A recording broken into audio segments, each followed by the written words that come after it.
you're not alone. If you need someone to talk to today, please contact Crisis Services Canada by either calling them at 1-833-456-4566 all hours of the day, or you can text them at 45645 at 4 p.m. to 12 a.m. Eastern Time. Remember, you're not alone, and Crisis Services Canada is here to help.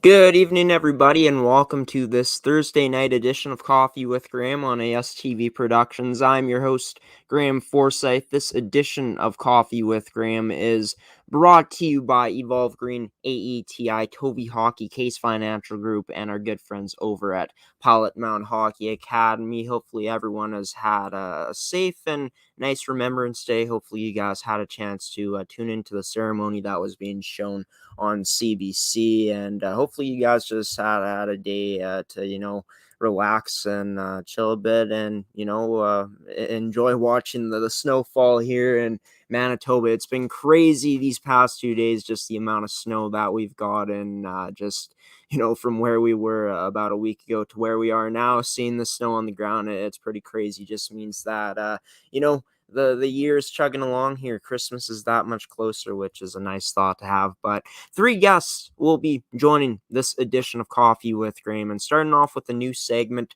called the Hawks Report, a segment that we're going to be doing here on Coffee with Graeme on our Thursday night episodes every week, talking to players from the Pembina Valley Hawks U18 squad in the MFHL. We're going to be speaking to all of their leadership group players on a weekly basis, just get an update on how the past weekend went for the team in terms of the games they played, how the week of practice is going as well, and the upcoming weekends of games too. Joining me on this edition of the show, first off on the Hawks Report, is going to be team captain number 24 Quinn McLaren, to talk about the past weekend exhibition game that her team had in Pilot-Mound, Manitoba at Blackjack Stewart Arena, playing against the U18 female prep Buffaloes, how this week of practice and the other activities that they've done this week have gone, what they've been working on in practice, stuff like that, as well as the upcoming weekend they have playing 2 games, one on the road on Saturday against the Central Plains Capitals, as well as on Sunday a home game that will be broadcasted here on ASTV Productions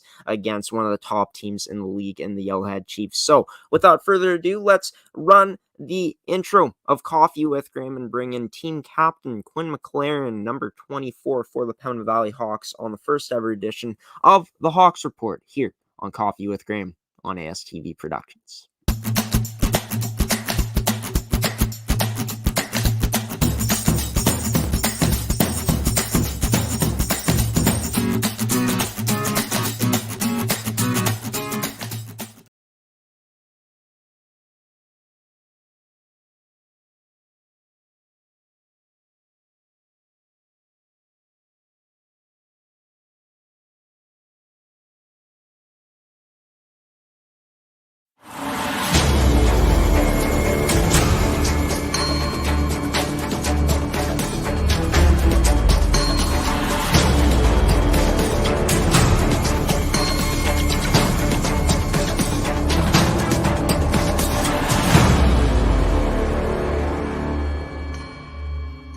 Joining now is team captain of the Pembina Valley Hawks, Quinn McLaren. Quinn, got to start off with asking you about the past weekend for the team.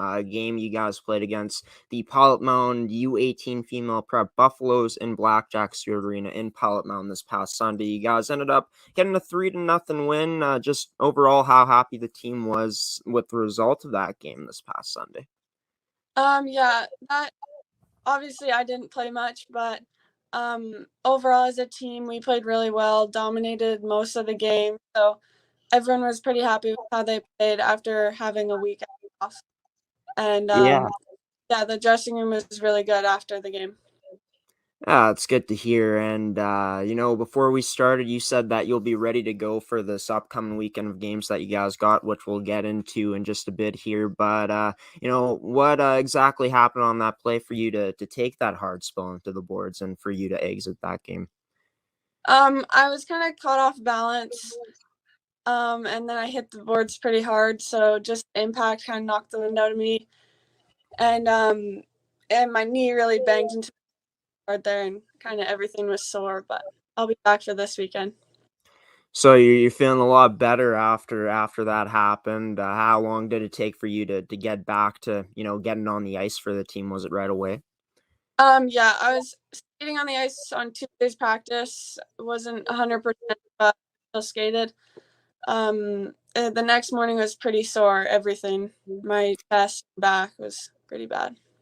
Yeah, I bet. We won't get into that injury anymore here, but great to know that this team's gonna have their captain back for this upcoming weekend of games that you guys got. You guys got two games this weekend, one on the road and one at home. But let's talk about the week of practice you guys have had. You guys have had a chance to practice twice this week, both on Tuesday and yesterday on Wednesday. Just talking about what the defense worked on in those practices, particularly.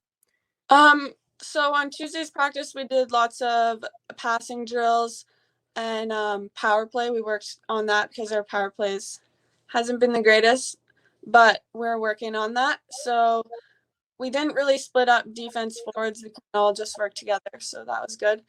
And on Wednesday, we did lots of battle drills. Um, Again, not really positional specific, but lots of battle drills for that practice. Yeah, get to know that you guys are working on the things that you feel you guys need to work on, like the power play. What exactly did you guys work on that power play to, tune it up a bit to get ready for this upcoming weekend of games? We worked a lot on movement on the power play rather than being stationary. We obviously had penalty killers doing it while we were passing, so that was good. And yeah. Let's talk about the forwards now. Obviously, the forwards getting in some work in these Tuesday and Wednesday practices that you guys had. What were the forwards working on? Obviously, you not being a part of that forward group, but from what you saw, what they were working on. Well, this week we didn't split forward and D, so we kind of all did the same thing and lots of like passing on the tape, stuff like that. Talking about the goaltenders now, how they were looking in practice this past Tuesday and Wednesday. Really good. Both goalies were on it both nights and ready for this weekend. Now, talking about we talked about the Tuesday practice. What about for the Wednesday practice? What you guys started to work on Wednesday yesterday? Lots of battle drills, like I said, and again passing like first couple minutes we start off with passing drills to warm everything up, and yeah, battle drills for most of that practice. Now, you guys also did a home core mini circuit on Monday night. Just talk about what that consists of, what you guys were working on Monday night in that home core mini circuit. Yeah, so our trainer, him, he gives us workouts most Mondays if we just to keep us moving so we're not sitting around all week. So it was basically like two mini circuits of three exercises, like mountain climbers, side planks, hip bridge abductors, just to get us engaged and get used to that. Now, moving away from your team in just a moment here, talking about you having an experience to play in the Western Regional Women's U18 Championships with Team Manitoba. Spending a week there, obviously not getting the result you guys wanted as a team, as a province for that U18, for the U18 female team, that Team Manitoba team coming fourth out of four teams in that tournament. But for you, just getting that experience this year to wear your province's jersey must have been a pretty cool feeling for you. Yes, it was. The entire week was awesome. We had a lot of fun, and it's super honoring. And I'm really thankful to wear the M for our province.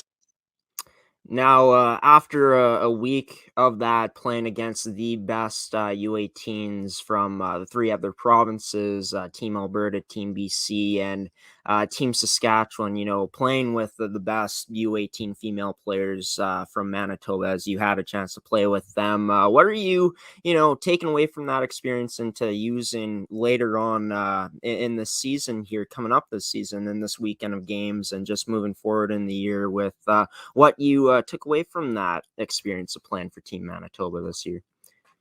I'm definitely to the game because it's a lot faster at that level, and I'm gonna bring that.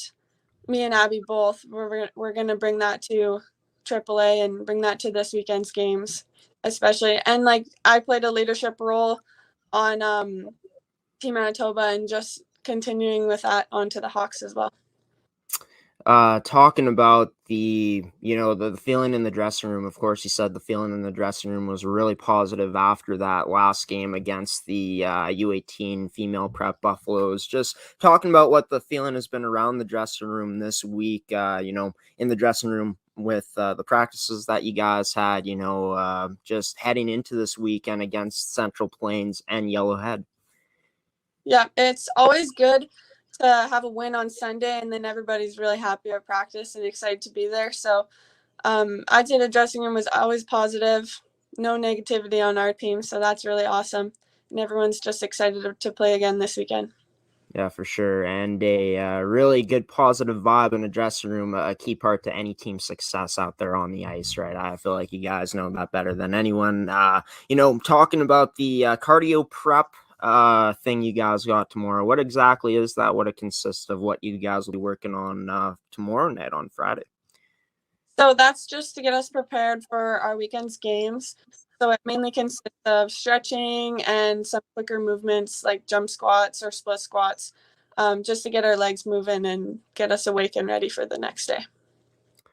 Now, moving into the upcoming weekend of games, you guys got one on the road on Saturday against the Central Plains Capitals, and then a game at home against one of the best teams in the league in the Yellowhead Chiefs. Starting off with this game against Central Plains, you guys have played them twice already this year, once in a tournament and once in regular season. The one in the tournament ending up being a 4-4 tie, and the one in the regular season, which we had a chance to see here on ASTV Productions, being a 4-3 shootout win earlier in the season. Just with having some familiarity with this team, Central Plains, early on this year, what are you guys looking to take away from what you've done good in those games to generating out there and to potentially coming away with a win this weekend on Saturday against them?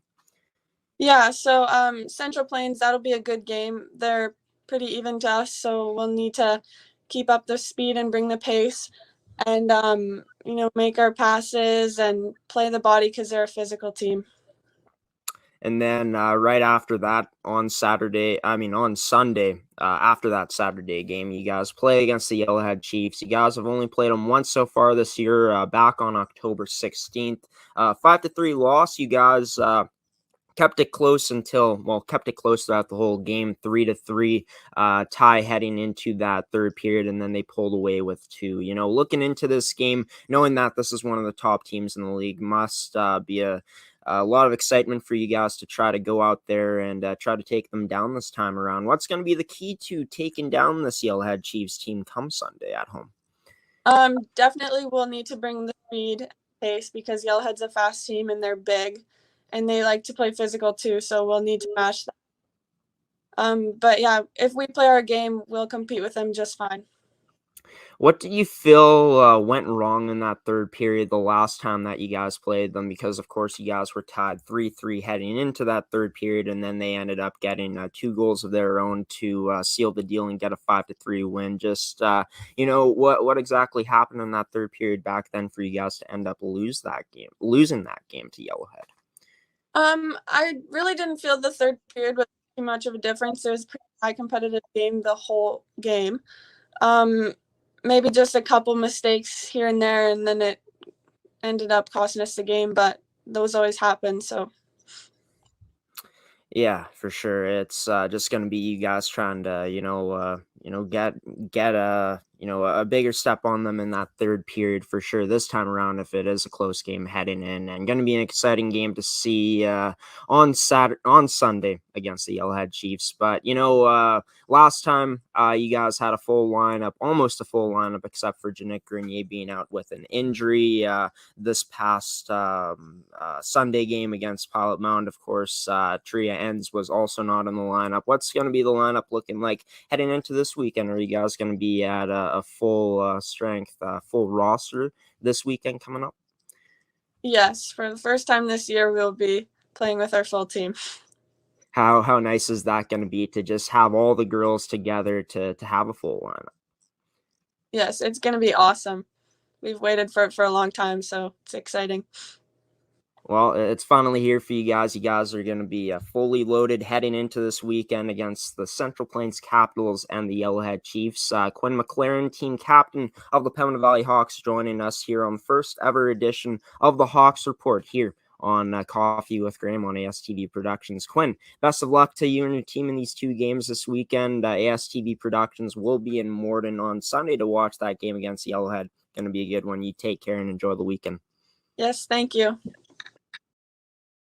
And Quinn McLaren, team captain for the Pembina Valley Hawks and the MFHL, joining me on this first ever edition of the Hawks Report, a new segment here on Coffee with Graeme on our Thursday night episodes, where we talk to players from the Pembina Valley Hawks leadership group, just talking about their past weekend of games, how it went, as well as the week of practice, the other activities that they do within the week, as well as talking about the upcoming weekend of games. Of course, this team coming in 4-4 into the this weekend coming up, going to be on the road, of course, against Central Plains on Saturday to take on the Capitals, and then going to be at home here on Sunday against the Yellowhead Chiefs. That game, you can watch it on ASTV Productions anywhere you guys watch our broadcasts on Sunday. Going to be a lot of fun to watch that game. Two teams going at it. One of the teams, of course, the Yellowhead Chiefs, being tied for first place in the league, and Pembina Valley looking to come in and take one from them, potentially steal a win from them in that Sunday game. Coming up on Coffee with Graeme, we got a lot more coverage for you guys on this edition of the show. Conner Grunsten, number 22 of the Transcona Railer Express, joins the show to talk about his season so far, as well as how his team has performed this season so far. Transcona is currently first place in the MMJHL with a 12-1 record, and we're going to talk about their season, talking about their offense, their defense, their goaltending, as well as their special teams, and some other stuff as well as talking about their upcoming matchup tomorrow night against the St. James Junior Canucks, a battle of the top two teams in the league. Coming into that one, coming up here on Coffee with Graeme. Stick around for more after this commercial break. Why go solar? Solar is better than ever. Our revolutionary design and inverter equipment with the latest in solar panel technology for the ultimate in-home and business security. That's right, I said security. Grid security and security of your home are linked. Fortify your future today with a battery backup system. No maintenance, quiet running. Did you know in Manitoba, grid-connected, off-grid, and battery backup systems are 100% right off in the year you purchase for any company or farm? Do you want to back up your internet, keep your tills running, and the lights on? We can install a system that is right for you with battery backup fully capable of taking on all those essential loads and keeping you running. When you call our experts at Evolve Green, ask about getting your free energy audit today. Call or email today to find out what system works best for you. 1-866-5EVOLVE or support@evolvegreen.ca. Also, be sure to check out our website at www.evolvegreen.ca.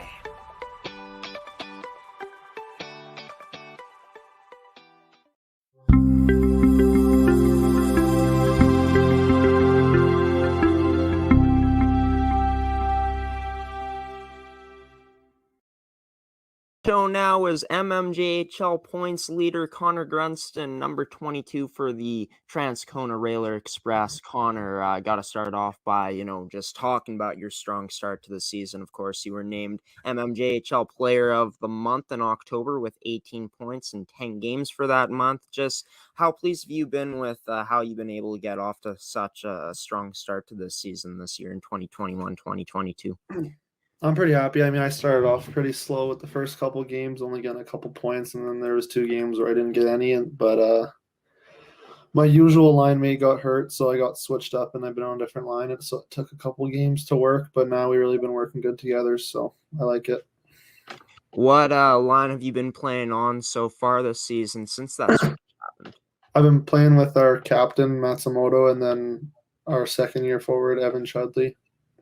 Nice. And seems like, you guys have really found your stride, really found your groove together, just how you guys have been able to, fit so well on a line together.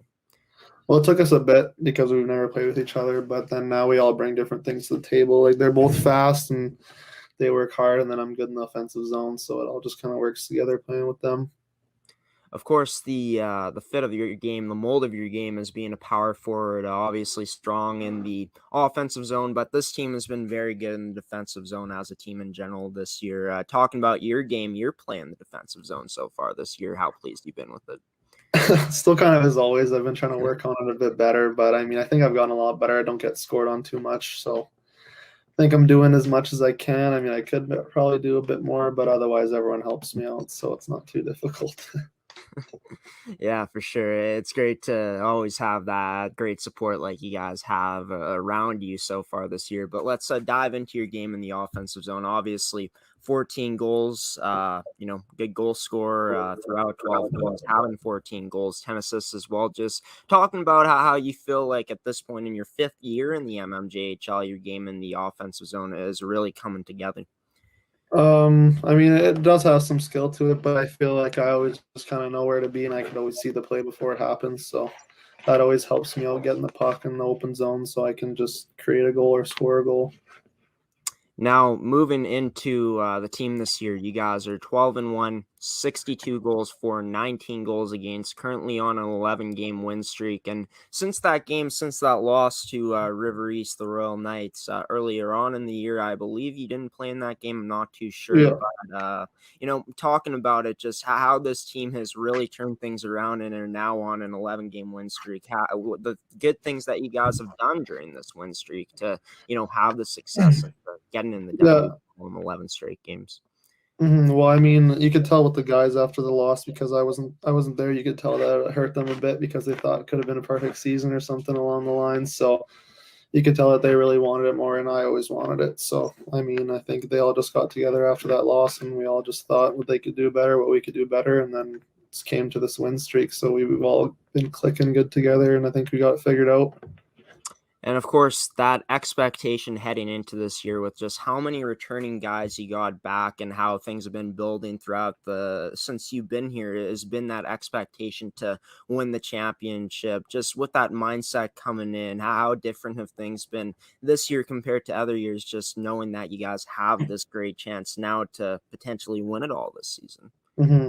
Well, yeah, it's definitely a change because I've never really been on a team that's been a contender for the most part until I got to Transcona. So just feels much better that you want to push that extra mile every time you go to the rink because, it could actually be for something and not just show up. So, and everyone's got the same mindset on the team. They all want to win and they all know what the big picture is. So everyone goes together and does their role and then should work out perfectly. I mean, we got the past 2 years shut down on us when we've really been heating up. So hopefully this one sticks.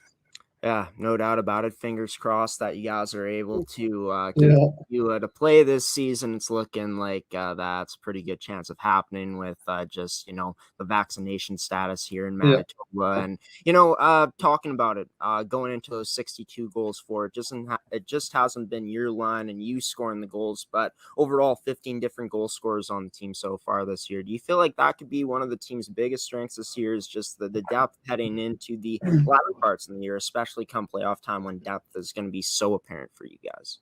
Yeah, well, it's definitely not just me going out there and winning games. I mean, it's everyone. We got 4 lines for both D and forward that are just always they're always working, getting goals. And if I'm not working that night, then someone else will go and score a big goal and just goes on from there. So everyone knows when they got to step up and what they got to do. So.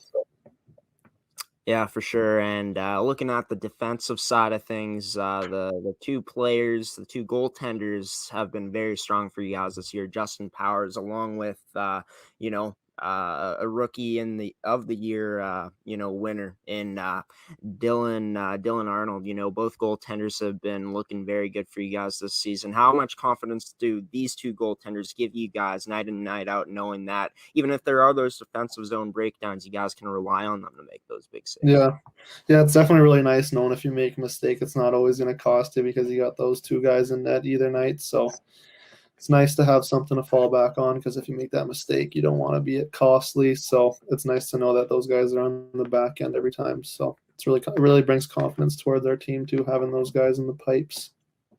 Yeah, for sure. And of course, nice to have a strong team in front of them like you guys have. But just talking about that defensive zone play, how you guys have been on your assignment so far this season and just transitioning out of the zone, how it's looked for you guys so far this year.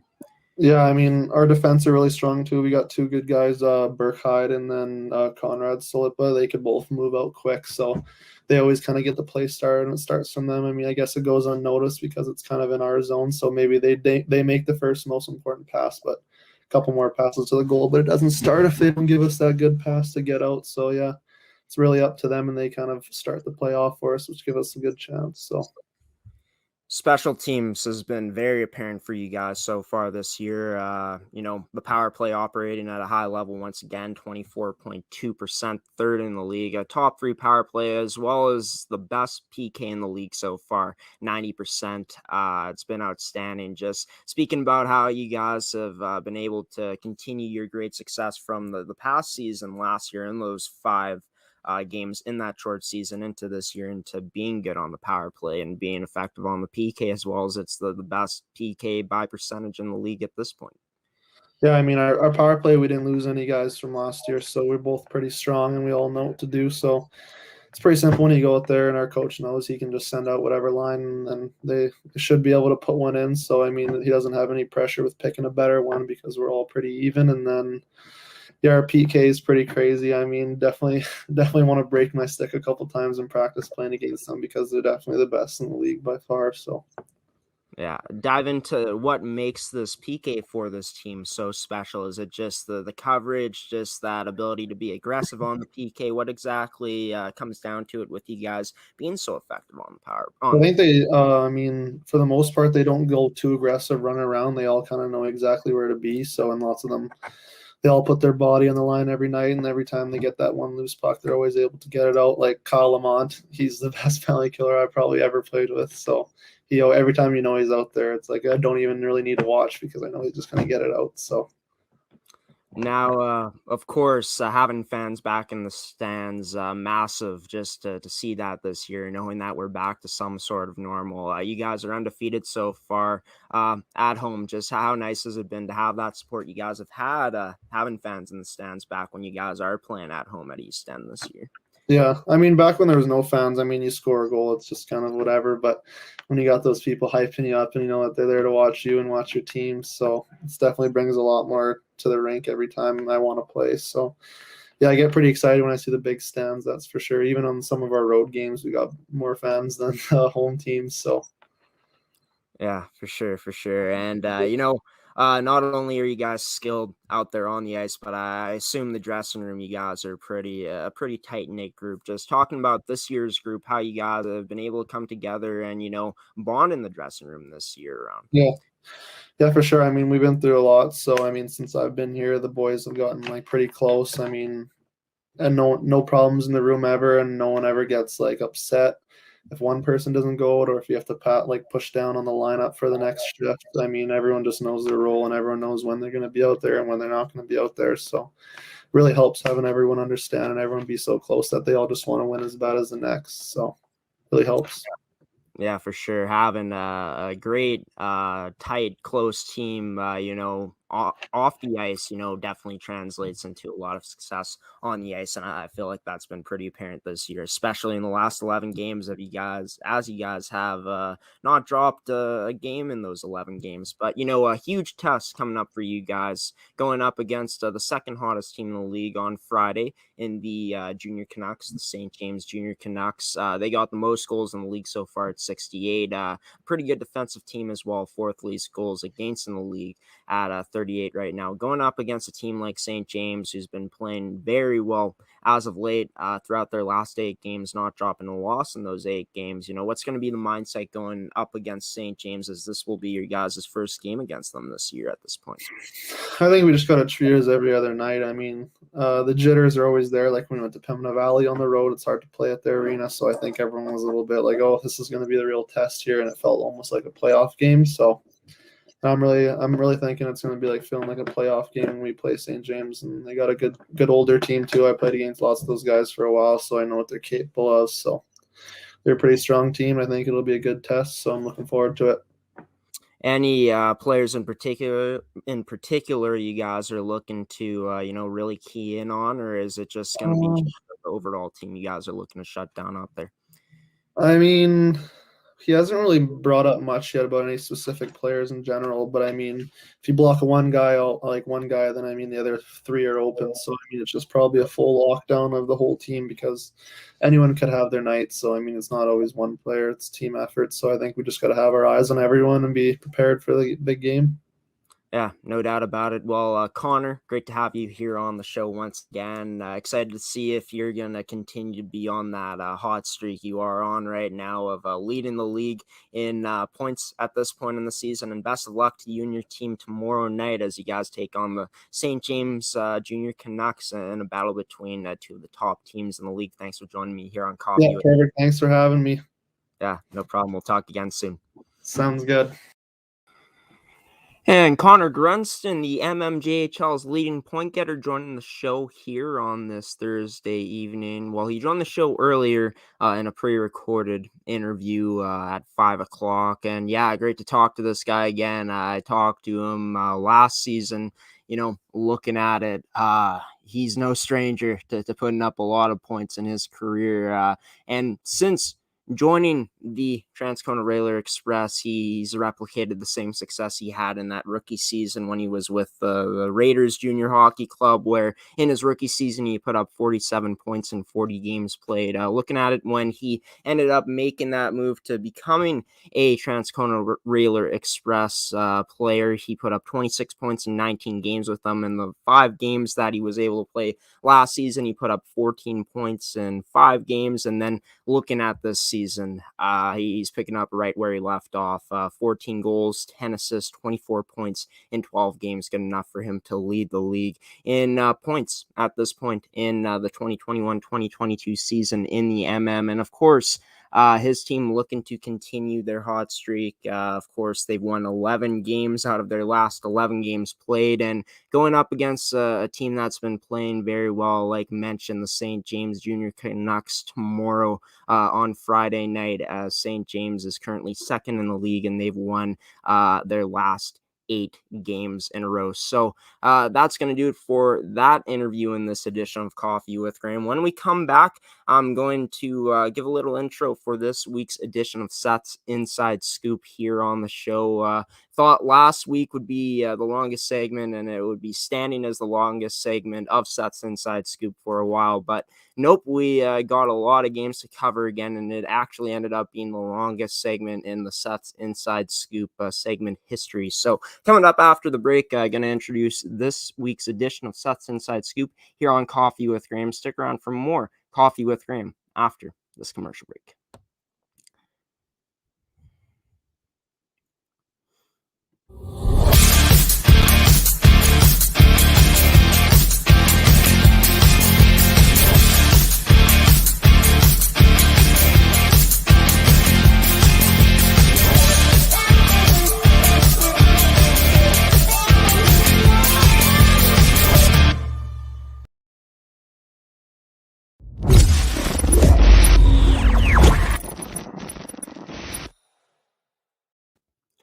And welcome back to Coffee with Graeme on ASTV Productions, everybody. Hopefully you're all enjoying the show up until this point. If you are enjoying the show, leave a like, leave a comment, leave a reaction if you're watching on Facebook. And I forgot to mention this to you guys. I'm not sure if I did actually on Coffee with Graeme, but you can now comment on our YouTube streams. So be sure to feel free to leave a comment there if you're watching on YouTube tonight. But welcome back to the show, everybody. I've been joined by Quinn McLaren on the first ever edition of a new segment called the Hawks Report. Early on in the show, was just joined by Conner Grunsten in a pre-recorded interview. Of course, both interviews that have been shown tonight have been pre-recorded, so nice to catch up with Quinn from the Hawks to talk about how the past week of practices went for the team, as well as the upcoming weekend and the past exhibition game that they had this past Sunday in Pilot-Mound, Manitoba at Blackjack Stewart Arena. Of course, catching up with Conner Grunsten,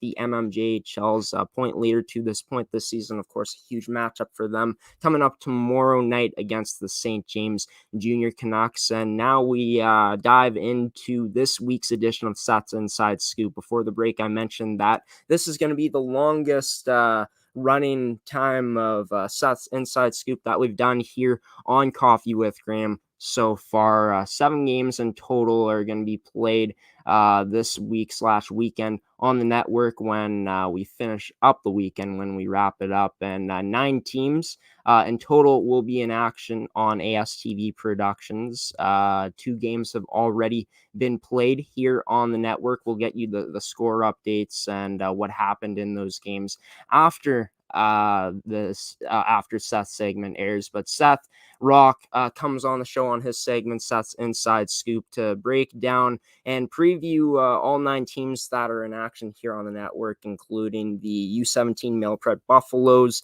and U15 Male Prep Buffaloes programs from Pilot-Mound Hockey-Academy, the Prairie Hockey Academy U15 team, the Brandon Wheat Kings U17 AAA team, as well as the Swift Current Wildcats, the Regina Rebels, the Battlefords Sharks, the Pembina Valley Hawks, and the Yellowhead Chiefs here on this week's edition of Seth's Inside Scoop on Coffee with Graeme.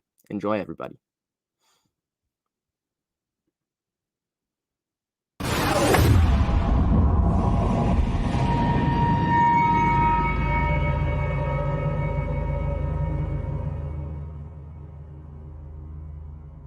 And here he is, Seth Rach, on this week's edition of Seth's Inside Scoop here on Coffee with Graeme, joining me on his segment to talk about the busy weekend once again upcoming here on the network. But Seth, gotta ask you, man, after the busy weekend, I know that you were sick for most of it. You ended up coming down to Pilot-Mound on those 2 Sunday games we had. How are you feeling now that the weekend's over? You feeling a bit better? Oh, yeah, feeling peachy now. So hopefully this time I'll be able to cover every single game we got here. Now I won't be sick this time. Yeah, for sure. And I unfortunately won't be there for the game that I guess is already past at the time that we do this segment of Seth's Inside Scoop. Of course, 7 games in total this weekend on the network. And starting off today, on Thursday, earlier in the day, the Pilot-Mound Hockey-Academy U17 Male Prep Buffaloes taking on the Brandon Wheat Kings U17 AAA team at Blackjack Stewart Arena. Pilot-Mound coming into this game after a successful weekend, getting 2 wins, only suffering 1 loss on that Friday game against the Notre Dame Hounds. But you got to think this U17 team for Pilot-Mound coming in with a lot of confidence to this exhibition game that's already been played today. Oh, yeah, definitely. They were able to string together a few wins on the showcase that we had covered. And even the week before that, they were able to get a win. So, they got all the confidence in the world, like you said. So, they're going to come into this game. They know they're going up against a very, very good team in this Brandon Wheat Kings U17 team. But, they have all the confidence in the world. And if, they go in with that confidence and play a good, solid game, they got a good chance to win. Let's dive into the Buffaloes first off, and then we'll dive into Brandon after. But just looking at this U17 team, a lot of strengths that they showed this past weekend. And one thing that I feel like is going to be huge again for them in this game is going to be their goaltending. No matter which goaltender they go with, whether it be Miles Gordon, Cameron Perry, or Keane Hodgins, they'll have a lot of confidence. How key will this goaltending that the Buffaloes have be against the Brandon Wheat Kings U17 AAA team in this exhibition game on Thursday? Oh yeah, you gotta think it's probably one of the number one priority or number one things going into the weekend because we know this Brandon team can score. We know they got some fast players. So the goaltenders, whoever it is, whoever's starting, whether it's Cameron Perrier, Miles Gordon, or Kean Hodgins, they're going to be ready to go and raring to go because they've been very hot recently. And not only has the goaltending looked very good for the Buffaloes as of late, but the defensive zone coverage, just the assignment play that they've had, the active sticks, just their coverage in front of the net, transitioning out of the zone has looked better and better as the season has went along, especially last weekend. Coming into this game against a Brandon team who's going to look to, generate a lot of offense in the Pilot-Mound zone, how huge is their, improvement of their defensive play going to be? And what they'll be looking to continue in that area against Brandon in this exhibition game. Oh yeah, it's there. The improvement there has been massive. I remember when we first started covering this team earlier in the year, we had pointed out that was one of the things they need to work on was their defensive zone coverage. And in the games that we've covered since then, they have definitely improved a lot. So I think it's going to be the number one key thing, like we just said, high offensive team. So you're going to have there's going to be a real defensive style, I think, to Pilot-Mound's game, and I think they're going to try to continue what they've worked on over the course of the year and really try to establish it in this next game.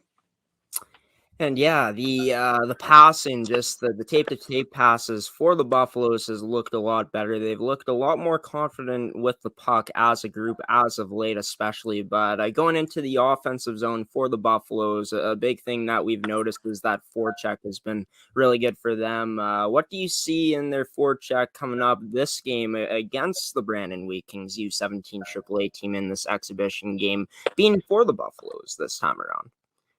Well, yeah, their forecheck has also been very, very good recently, and we've seen they're really hard on the puck now. They're a lot harder than they were, and a lot more players are going into the physical areas. I remember at the start of the year, it was mostly when we were talking about physical play, we were mentioning a player like Izzy Amy, but now these past few games, we've seen Last Constant get into it a little bit. Bo Bannerman with his big size. These guys have really been starting to go into the corners and muck it up and really play a physical, and hard on the forecheck. So, I think they're gonna take that with stride and apply it in this next game. Looking at the special team side of things for this U17 Buffaloes team, the penalty kill, I said on Graeme's opinion in that game against Prairie Hockey Academy, they were running around a bit. They were getting sucked into the puck and really leaving some open space for the Prairie Hockey Academy players. But overall, in that weekend, gotta give Pilot-Mound credit for how they looked on the penalty kill, just keeping pucks to the outside and not really keeping the play to the outside and not really letting teams really get inside on that penalty kill. Against a team like Brandon, of course, in any game, there's going to be those opportunities for teams to get on the power play against them. How huge is this penalty kill going to be for the Buffaloes in this exhibition game against the Wheat Kings?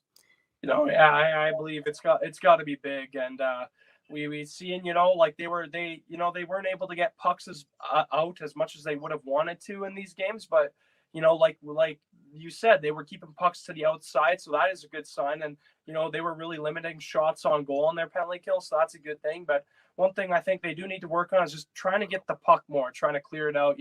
Have a little bit more awareness and covering your man. You are missing a guy, so it is harder to get the puck out and be able to match those players because you are missing a guy on the penalty kill. But as long as you're aware and you're able to use your active sticks and be able to turn pucks over, I think you got a good opportunity at shutting down their hot power play. Now over to the man advantage side of things for the Buffaloes. What I found, Seth, when we covered them this past weekend was just their ability to move that puck around, waiting for their opportunities to open up and also being patient with the puck, drawing players in. Of course, the power play has kind of been a strong suit for the Buffaloes at times this season in terms of the strengths that they've been able to do. What do you expect from this power play when they do get their advantages, whether they're on a 5-on-4 or 5-on-3 against Brandon coming up in this exhibition game? Well, yeah, I think you had mentioned it beautifully there. Their main thing on the power play is moving the pucks, and one of those players that moves the puck really well on that power play is defenseman Leach. There, I've known, we've mentioned him a few times on the power play, how he has his elite edges, but also the way he's able to move the puck. How he's so calm back there. He's not worried about intercepting that puck. He's not worrying about throwing it to a dangerous area. He's always making the right play. So I think with a guy like that on your power play, it's only going to help because he's quarterbacking that blue line. So on that power play, it's really good to have players like that can move the puck well. And just this whole unit as a whole, they're going to continue to do what they did on the weekend. And, they're just going to really make it hard for Brandon to clear the puck out. No doubt about it. In terms of Keegan Leach being a very positive thing for the Buffaloes this year, just everything you mentioned about his edges, his ability to move that puck. Also, generate some offense, generate some shots on net. Of course, he had a big goal in that game against Prairie Hockey Academy this past weekend. But besides a guy like Keegan Leach, we've talked about the pieces they got up front. They also got some strong pieces besides Leach on the back end. Of course, the goaltending's there as well. But what's going to be the biggest part? I mean, the player that you're going to be looking for the most in terms of a player to watch in that exhibition game for the Buffaloes? Yeah, there's all these great, really good players, and we've mentioned a few. I think last week on the show, I mentioned Sam Takahashi as the player I thought was going to be the player to watch. But this week, I definitely think it's going to be Carlos De Leon. Just all year, I've noticed how well he is in any situation Buffalo decide to put him out, whether it's on the penalty kill or the power play. This guy just has it locked down. He's a good two-way player. So I think his two-way game is going to translate really well against this Brandon Wheat Kings team. Yeah, for sure. And Carlos De Leon this past weekend when we did watch him, Seth, a guy that can, not only get it done in both ends of the ice, but also get a lot of pucks on net, which could bode very well for the Buffaloes in that game against Brandon. But talking about this Brandon Wheat Kings U17 AAA team now, coming into this game, what you've seen on paper from just the stats that they put up this season, what should we expect from Brandon in this exhibition game against the Buffaloes? Well, yeah, they got a lot of guys like to shoot the puck, so we got to expect a high tempo game from them. A speed game. They're going to be putting a lot of pucks on whichever goaltender's in net for Pilot-Mound. So, you got to expect, like I said, that speed game. They're going to take a lot of shots. They're going to hem you in the zone a little bit. So for Pilot-Mound, you just got to take a breather and just make sure you're able to get pucks out and against this really fast team, because they will make you pay if you're not paying attention. Let's talk about them in the offensive zone. You've already talked about, their speed, but what are the other things that you'll be looking for, the things you'll be expecting from Brandon once they get into the offensive zone, how they'll create their chances in this game? Yeah, I think they're going to I think their number one thing is going to be cycling the puck. Once they get to the offensive zone, they're going to really make you pay if you get hemmed in. Then there's going to be a lot of passing back and forth, and I'm expecting some elite passing going on from this Brandon team with all the weapons they have up front. They're really going to be looking for that open man, whether he's in front of the net or on the wall or even on the point. They got players everywhere, so I'm really expecting once they get to the zone, it's going to be their passing and it's going to be the way they move the puck. Talking about the defensive zone now, because obviously good offense comes from good defense. From what you've seen, what are you expecting out of this Brandon Wheat Kings team when they're in the defensive zone, trying to get the puck out and, try to fend off this Buffalo's forecheck, like we've mentioned, has been very strong as of late? Yeah, there's a lot of these teams don't really have a guy that really leans hard one way or the other. They're all pretty good two-way players. They're able to, get pucks out when it's in their own zone. They're able to even generate some shots on the back end in the offensive zone. So I'm just expecting a very reliable two-way game from this back end. Obviously they'll get their chances on the power play. You've talked about what you think Pilot-Mound is going to need to do when they're on the penalty kill. But what about Brandon when they get their opportunity on the power play? What you expect from this man advantage that they're going to show out there when they do get those opportunities? Yeah, I'm expecting they're gonna whip out one of their strong suit. Like you said, the power play is one of their good areas of their game. So they're probably gonna have one of their bigger guys in front, and they're gonna be slinging a lot of shots in the offensive or on that power play. So you're gonna see it's gonna be a whole team effort. I think on the power play. They got a lot of weapons, like we said. So I think if you're Pilot-Mound, you really got to be on, and you really got to be on your game and focusing in on all their players, because you got to cover up your lanes, because if you don't, this team is going to make you pay. Yeah, no doubt about it. And Seth, I know that you like teams that put a lot of shots on net. Let's see if this Wheat Kings team is going to be able to do this in that exhibition game. That's going to be already happen once this segment comes out on this Thursday night edition of Coffee with Graeme. But going over to the other side of things, of course, Brandon, most likely the Wheat Kings will be on the penalty kill at times in this game. What do you expect from this Wheat Kings penalty kill when they are a man or two down on the penalty kill against the Buffaloes? Yeah, often when you have a really fast team, you're going to see a fast penalty kill. And by fast penalty kill, I mean we're going to see a really aggressive penalty kill. They're going to have their two forwards up high on the back end, and they're going to be able to block some shots. So I think this penalty kill is going to be a very aggressive one, as I said, because due to the speed and their active sticks. So I think it's going to be very aggressive, and they're going to be clearing pucks. That's their main goal, is going to be getting to that puck first on the penalty kill, and just wasting as much time off the clock as possible, and then drilling it down. And it's just going to be a very reliable PK, I believe. Now, we've talked about the offense, we've talked about the defensive zone, we've talked about the special teams for the Wheat Kings, but what about their goaltending? What you expect from the Wheat Kings goaltending this game on Thursday against the Buffaloes? Yeah, I looked at their goaltending stats, and their goaltenders are all really, really well. So I'm expecting, like, if Pilot-Mound's going to win this game, they got to keep this Brandon Wheat Kings team off the board, because their goaltenders are going to be saving a lot of pucks. And if you're Pilot-Mound, it's going to be really tough, but you gotta really just generate as much opportunities as you can, because these goaltenders are really good, and they're going to make you pay whoever's in net. It's a full team effort when it comes to the goaltending here. Now, before we go to commercial break, a player that you're looking to keep your eye on, or rather maybe a group of players from this Wheat Kings team come, when this exhibition game happens between the Wheat Kings and the Buffaloes. For Brandon Wheat Kings, I'm just going to go with their top point getter, and Will Wiseman. This guy is able to put the puck in the back. He has 7 goals and 6 assists, and for 13 points in 12 games, and he's able to put the puck in the back of the net and dish it out. So, this guy's going to be one of those players that's going to be leading the offense. He's going to be, like I said, leading the offense, and he's going to be in the zone, generating shots, good passes. And this guy is definitely going to be one of the players to watch this game.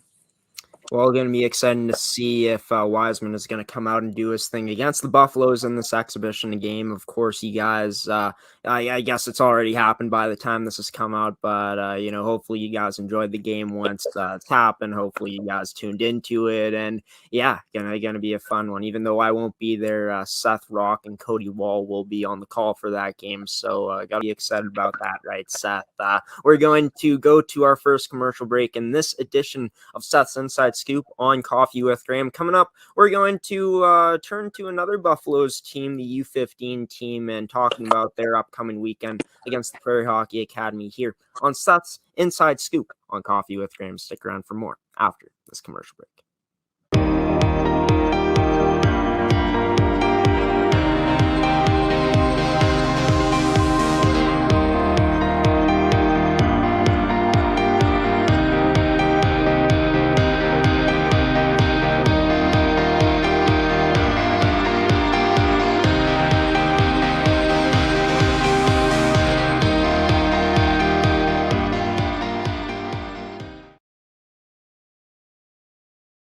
Welcome back to Seth's Inside Scoop on Coffee with Graeme. In the first part of Seth's Inside Scoop this week, we talked about the matchup that was already played today, that exhibition game between the Pilot-Mound Hockey-Academy U17 Male Prep Buffaloes and the Brandon Wheat Kings U17 AAA team. Seth breaking down both teams here early on in the show. We're going to now move into another team from Pilot-Mound, Seth, the U15 Male Prep Buffaloes, taking on Prairie Hockey Academy.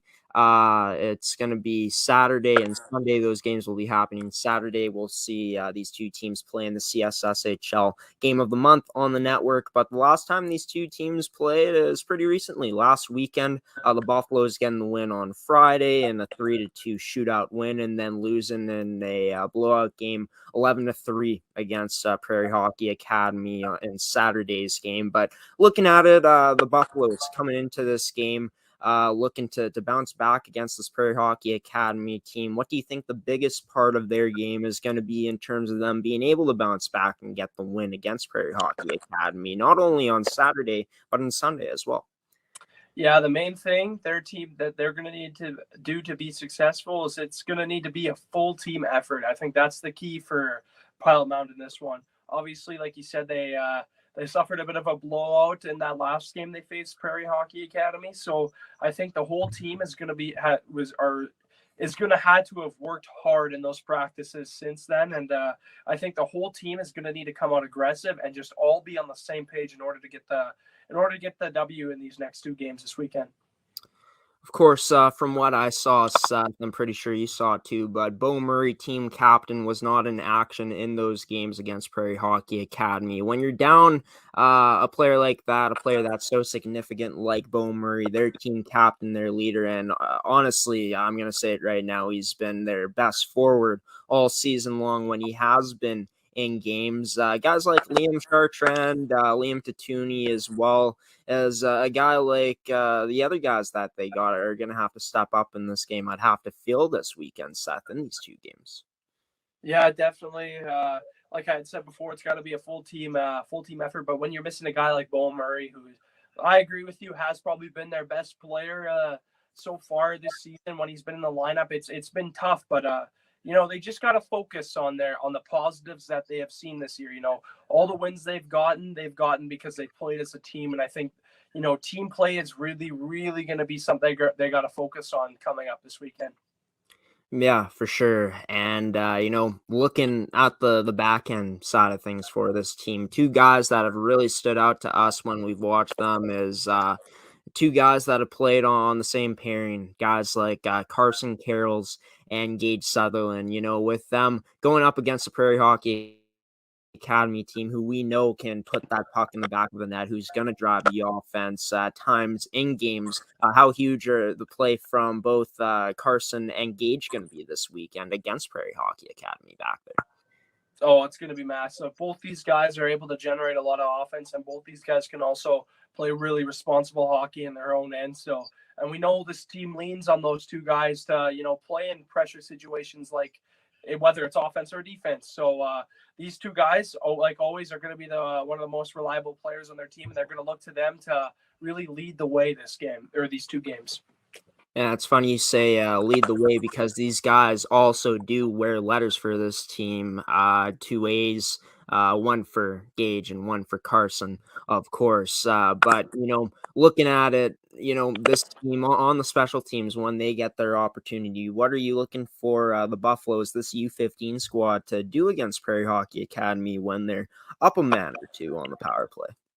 They really got to try to suffocate this Prairie Hockey Academy.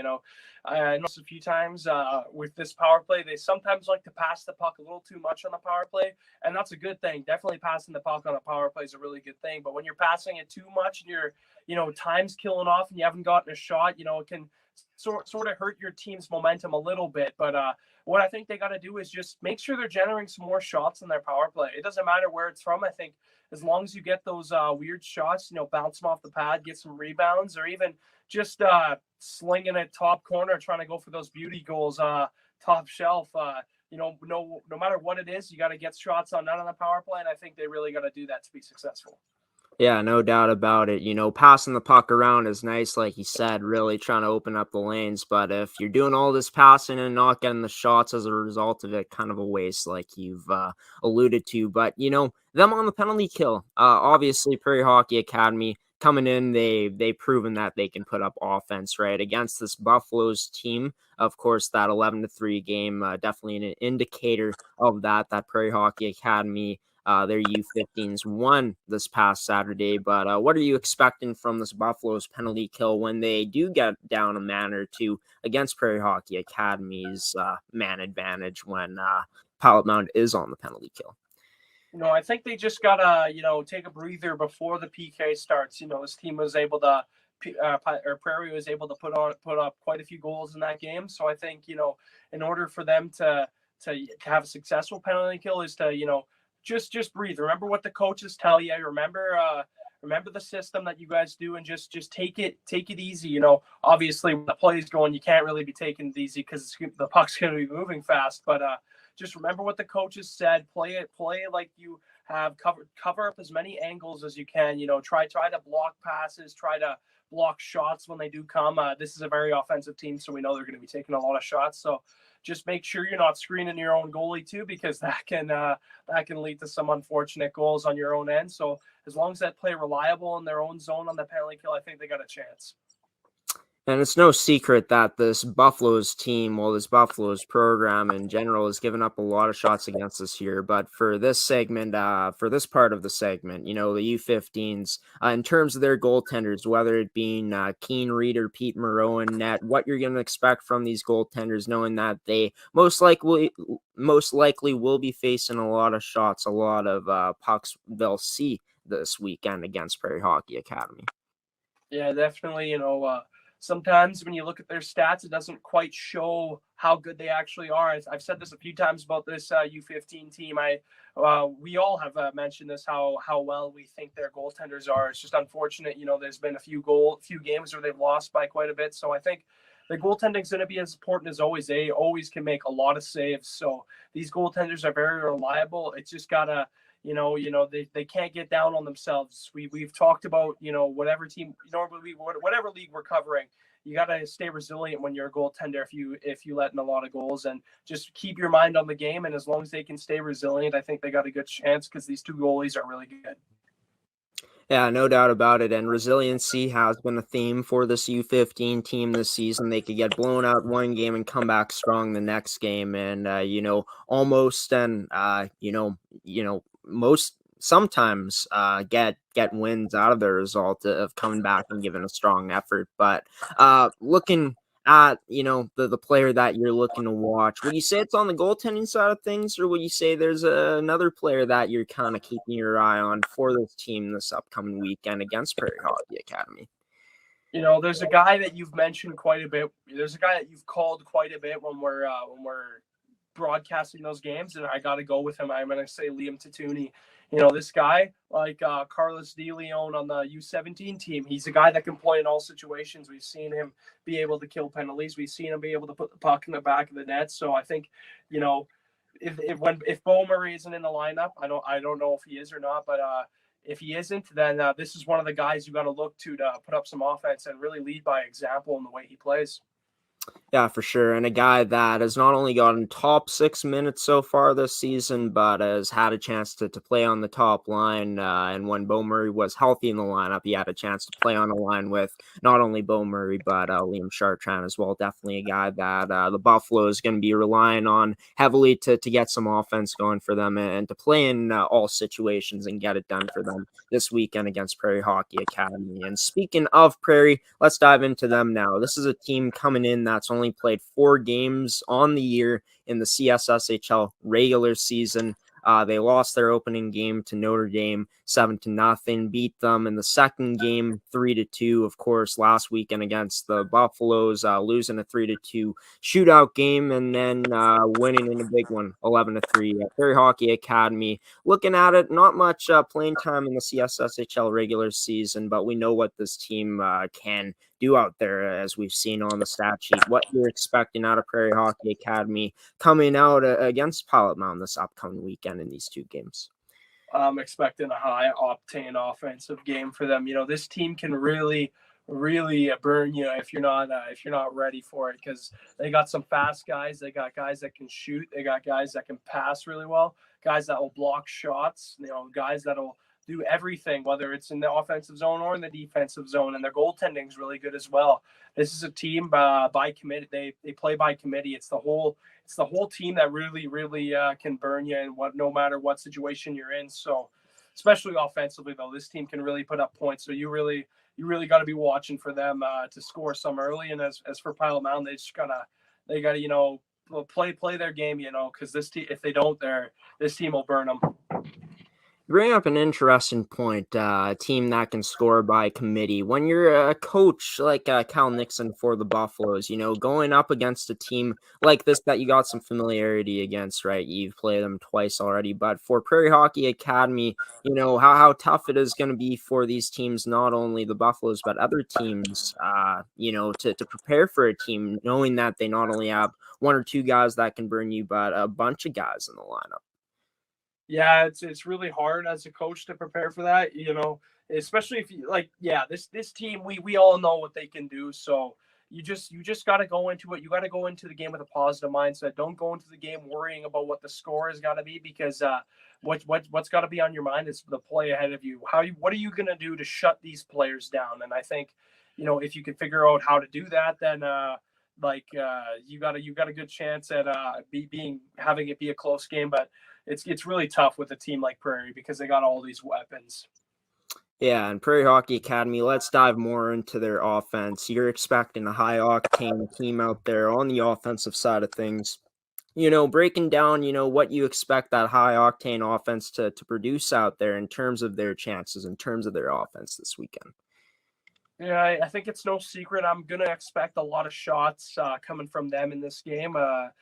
They got some guys that can really put the puck in the back of the net, as we're going to talk about soon here. So, I'm just I think they're bound. They're going to definitely score at least one or two goals this game. I think we both are expecting that. But it's going to be pretty impressive. We haven't covered them yet, but I'm very excited because this team on paper looks really, really good offensively. Let's talk about the defensive side of things now. Of course, like I've said before, good offense can come from good defense. The defense that we should be expecting to see how they're going to look in their defensive zone transition and all that other stuff from Prairie this weekend. Oh, yeah. I keep mentioning the offense, but, you got to mention the defense because, like you said, you often good offense comes from the defenders. So, from good defense. So this team is a team that can really punish you offensively, but the defensemen on the team, you got to keep your head up because they're going to be able to put you on your rear end if you're not paying attention. So they got some big guys on their back end, but they also they play a really reliable game defensively. So don't take anything for granted because these guys will shut you down. What you'll be expecting now from the special teams, starting with the power play for Prairie this weekend. Yeah, with the power play, like we said, they got an elite offensive team, so they're probably going to be itching to put the puck in the back of the net. They're going to be moving the puck around really well. They're going to be getting a lot of shots, and it's just going to be a typical, elite power play we're going to see out there. And of course, now into the penalty kill side of things for this Prairie team. Are you expecting it to be similar to the other team we talked about recently in this broadcast, Brandon, where, this is going to be an aggressive penalty kill that's going to come out for Prairie Hockey Academy? Yeah, definitely. It might even be more aggressive because, like I said, they got a really fast team, and they're going to be itching to get pucks out of the zone. And they're going to, even when they clear the puck, those defenders on the power play better watch out because they're going to be hard on the puck no matter where it is. And they're going to be hard on the back check no matter where it is on the PK. So this team is going to be really reliable, and they're also going to be really aggressive. So you got to watch out if you're Pilot-Mound. Now, going over to the goaltenders, besides that 7-0 loss in the opening game of their regular season against Notre Dame, this team hasn't allowed more than 3 goals in a game in that win against Notre Dame, of course. only giving up 2 goals. It could just be from the way this defense plays. But looking at the goaltenders, Seth, what you'll be expecting out of the strengths that they'll be showing this weekend. Yeah, statistically, these goaltenders look pretty good, and I think while we're watching, they're going to be even better. These two goalies are confident. They got a very strong team in front of them, and then when the puck comes down to them, they don't shy away from making some great saves. So expect some great goaltending from this Prairie Hockey Academy. Now, let's dive into the notable players from this team. One notable player that I only picked one because there's a lot of guys that have put up similar numbers, but a guy that stood out to me from the stat sheet, Seth, is number 14 there, leading point getter and leading goal getter, as well as tied for assists on the team for that lead in Noah Thal. Number 14, putting up 12 points in 4 games so far, which is ridiculous. 7 goals, 5 assists. Would you say that he is the most notable player coming in, or would you be leaning towards another guy this weekend? No, that's the guy I was looking at. Yeah, there's really no question. I think as soon as I saw when I was doing some research for this, as soon as I saw this team stats, I knew immediately this is a guy I really want to watch play. He from the stats, he has 7 goals in 4 games. That's that speaks volumes for itself. And then to add on to that, he has 5 assists. So this guy is going to be very entertaining to watch in this game coming up. Yeah, for sure. I'm excited to sit back and watch, Seth, while I call this game with you and Cody this weekend coming up against the Prairie Hockey Academy U15 squad going up against the U15 Male Prep Buffaloes. We'll be back after another commercial break, Seth, to move on to the female side of things. Swift Current Wildcats talk, Pembina Valley Hawks talk, as well as some other teams here coming up on Seth's Inside Scoop on Coffee with Graeme. Stick around for more after the break. Welcome to Pilot-Mound Hockey Academy, your world-class academic and hockey training facility created to maximize each student's athletic and academic potential. Blackjack Stewart Arena, home of the Buffalo, is inside the 46,000 square foot complex, as well as a curling rink and other facilities. The students have a unique combination of successful, well-rounded education at Pilot-Mound Collegiate Institute and the professional hockey training in an encouraging community. The years of experience of on-ice coaching propel our students to the next level, both mentally and physically, in a professional environment.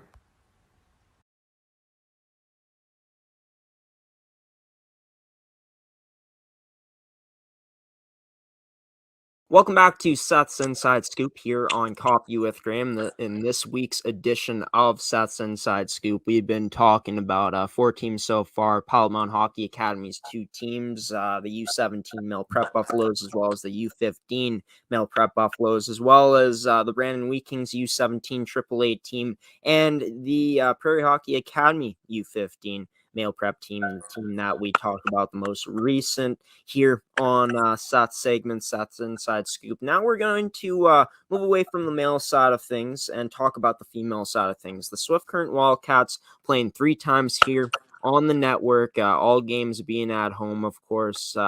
By the time this segment airs, a game that we're going to be talking about against Swift Current and the Regina Rebels is going to already have happened. We're already going to get a result in that game by the time this airs, but let's talk about it. Swift Current coming into this game against the Rebels. Swift Current tied for second in the league with a 3-2-2 record. The last 2 that I mentioned there being OT wins, 28 goals for, 18 goals against, and Seth. Swift Current having very good success against the Rebels this year. In fact, they're the only team that's been able to beat them so far this season. Looking at it, what Swift Current is going to have to do, fully loaded after getting 2 players back from the U18 women's, the Western Regional Women's U18 Championships that were played in Portugal Prairie, having a loaded lineup ready to go out and try to beat this Regina Rebels team once again. Yeah, this team was able to come out with the win and beat one of the better teams in the league. So I think they're going to carry a lot of confidence going into this game against the Regina Rebels and even against the Sharks as well. So I think they're going to really be looking to get these 2 wins, and you got to expect they're going to carry that confidence over and bring it here and apply it to these games coming up. And of course, you never want to take a team lightly, but if the Swift Current team is able to beat the Regina Rebels once again, they play a team that is way below them in the standings twice coming up on the weekend against the Battlefords Sharks. How confident you'd have to think that the Swift Current team will be if they're able to pull off a win against the Regina Rebels heading into their weekend of 2 games at home against the Battlefords Sharks on the weekend. Yeah, if they can beat them for a second time, their confidence is definitely going to skyrocket. But like you've said just before, and we've all said in the past, never take a team lightly, because then they'll burn you. And we you've seen that in the past with whatever team in any sort of league, in any sport. You can't take any team lightly, or else it's just not going to go well for you. So I think if they are able to beat the Rebels, they cannot take the Sharks lightly, or else they might fail. Yeah, no doubt about it. And you have to think just the way the Swift Current coaching staff is and how they preach to their players, what they tell them to do out there. You have to think that they'll be having this Wildcats team ready to go for all 3 games coming up for them, not only against the Rebels, but against Battlefords this upcoming weekend. But looking at it, a team that's getting back a player in Ava Metzger, who's had an experience of practicing, playing some scrimmages against Team Canada's national team. How huge it's going to be to have not only her back, but senior goaltender in Aurora Van Warmer this weekend and in these 3 games coming up. I think all the confidence they had before was going to be elevated because of these 2 players' returns. These are 2 players that they look to for leadership and to put up some numbers if you're the forward there. So when getting these 2 players back for this team is only going to help. And like I said, their confidence is going to be rolling into this weekend. Of course, coming into this game that has been played, that is getting played tonight, that's going to be ending up, already being played as of the time this segment has aired. Playing against Regina twice already, 4-3 OT win in the first game of the year and a 3-2 double OT win last week against them. It seems like Swift knows this Regina Rebels team. They match up against them pretty well. What you'll be expecting against them for them to do against Regina, how they'll execute their game plan once again to potentially get another win against them here in the season. Yeah, they got to have all systems going. They got to be 100% in every category because we saw both those 2 games ended in overtime, even double overtime in the second one. So, we know these teams are really close, and it could have gone the other way for the Rebels. So I think for the Wildcats here, just try to emulate how you played in those other 2 games and try to advance on that. Try to play as best as you can, making sure you are putting pucks to the perfect areas, getting shots on net and playing responsible in your own end, and the goaltenders will come up big too. So I think if it's a full team effort, they can replicate the success they've seen against this Rebels team already. Of course, Swift Current, we know that they got a lot of depth up front, a lot of depth throughout their lineup that can put up offense. 26 goals for it kind of speaks to that. But in terms of this team and the defensive side of things, what you think that Swift Current is going to need to do in the defensive end to have success in these 3 games coming up for them? Yeah, they really got to shut down these Rebels players, because we know that this Rebels team has lost twice in overtime and to this Swift Current team. So they're really, really going to be pushing for the win. So the defense has got to be reliable. They've got to have their good defensive zone coverage. They got to be blocking shots. They got to be doing everything out there if they want to be able to have success again against this Regina team. Coming in against Battlefords on the weekends, of course, you have to think that Swift is going to be well prepared to face off against this Battlefords team. Playing a team like this, Swift Current, having a lot of success against them so far this season, 2-0 in their first matchup and then 5-1 in their second matchup, although be it was earlier in the season compared to now. What you expect against for this Swift Current team going against the Battlefords Sharks this upcoming weekend? Yeah, I'm gonna expect. I'm expecting Swift to probably outshoot the Sharks, but that doesn't mean they're gonna get the win. Obviously they had success in the past against the Sharks team, so you're gonna expect they're gonna want to obviously they're gonna want to emulate what they did against this team before. So expect a lot of shots. reliable defensive play and good goaltending. It's just going to be a whole team effort like we saw in their other games against this team. Yeah, for sure. And speaking about goaltending, Aurora Van Warmer is 1-2 on the season, but a strong point for them in goal has been the play of Carly Leonard. 4-0 this season, undefeated so far. Would have to think she's going to get some playing time in at least one of these 3 games. Maybe she'll get the vast majority of the starts. But what you're expecting out of this rookie goaltender if she's able to, continue having the success that she's had so far this season in these games that she will play in? Graeme, I'm expecting she's going to have even more success. I look at her numbers on here, and I've seen she's played fantastic already. It's great. It's great for this team to have a new goalie come in and play unbelievable, and she has, and she's even threatening Aurora Van Warmer's spot. So I think there's a little bit of a friendly competition going into this weekend with these 2 goaltenders. But they obviously got a lot of confidence in their two netminders. So I think whoever's in net, it's going to be great for this team.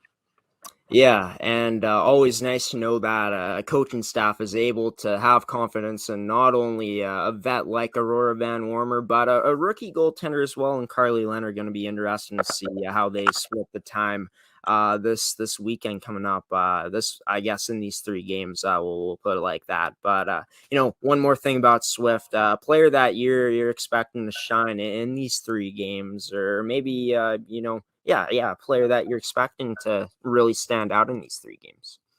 I'm going to go with the player we just mentioned. I'm going to go with Carly. I'm going to go with Carly Leonard here. She's had a very, very good start to this season. She's won all 4 of the starts that she's been in. So I'm expecting her to continue her success that she's seen earlier in the year. Moving into the Regina Rebels now. They come in as the number 1 team in the league into this game that's going to be played tonight. This game that's going to be happening yesterday on Wednesday against Swift Current. Regina coming in as the number team in the league by a 6-point margin. They got 34 goals for, most in the league, 13 goals against. They're getting 2 of their top forwards back in Ali Gerard and Alexis Pletford, who played in the Western Regional Women's U18 Championships in Portage La Prairie, Manitoba. Just to have these 2 players back, 2 players that they were missing in that last game they played against Swift, has to be huge to have these 2 players back, Seth. Oh, definitely. And coming into this game against Swift, they're really gonna be looking for this win. I'm expecting, this team, they're gonna have all the confidence, and they're gonna be very, very, very excited to have those players back, and they're really gonna be pushing for the win here against Swift. What do you think, Regina is gonna have to do this time around to get over the hump and beat the Swift team, a team that has given them some troubles this season? Well, like you said earlier, they've come very close. 2 very close games against this team, and I think it's just a game of balances. So you never know. I think this is going to be another very, very close knit battle. We might see another overtime, we might not, but I think this game is going to be very close, and I'm just very excited to see the result. Now, this team has put up 34 goals for, most in the league. A lot of success in the defensive zone. Only 13 goals against, which is 3rd least in the league. But talking about this team's offense, of course, we know Ali Gerard can play as well as Alexis Pletford. I mean, these are 2 players that lead the league top 2 in points. They also got another player, I'm forgetting the name off the top of my head, that is 3rd in the league in points this year. But overall, how this offense is going to look coming up in this game against Swift. Yeah, they're going to look very good. They're going to look hungry. Like we said, they've been struggling a little bit against this Swift team. So I think they're going to be very hungry. These 2 top goal scorers in general, I think they're going to be very hungry to get on the board. Pletford with 7 goals and 9 assists. That's very impressive. So just expect these 2 players to really come out pushing to score some goals in this game. Yeah, and the player that I was forgetting the name of, number 12, Megan Hayhurst, who not too bad for herself either. In 8 games, 6 goals, 6 assists for 12 points for third on that team. But looking at it, the defensive zone play, what you expect from the defensive side of things, because this is a team that hasn't really let up many goals against this season so far. Yeah, I'm expecting it to be even better than how it's been all year so far because, like we said, they've lost against this team, so they're really going to be playing reliable. They're really not going to be giving Swift any opportunities. They're going to be doing their best defensively, and I think it's going to be a really reliable, defensively sound game for this Regina Rebels team. Now, going over to their goaltenders, Chloe Sorensen and Peyton Schlamp, both with 3 wins on the season. Chloe Sorensen is undefeated so far. Both of these goalies have shutouts. You got to think, no matter which goaltender goes in net, head coach Mike Merck is going to be very pleased with the result, no matter who he puts out there in the pipes in this game against Swift. Yeah, I mean, definitely they've both shown that they can play starting role, and they've both played very well. So yeah, no matter who's in net, you're going to expect a lot of saves. You're going to expect not too many goals against, and it's going to be a very tight battle between these two teams because of the goaltending. We'll go with one more question about Regina, and then we'll move on to the Battlefords Sharks and then take a commercial break after that. But for the Regina Rebels, a player that you're expecting to really stand out in this game that's going to be played tonight against the Swift Current Wildcats. Yeah, I'm going to go with Alexis Petford. And I said I got her stats wrong. She actually has 9 goals and 10 assists. So my apologies about that. But yeah, it's definitely got to be her. She can dish the puck and she can shoot the puck. And we're going to see a lot of that in this game. And I think they're going to rely on her to put up the offense and to really, get the offense going for their team.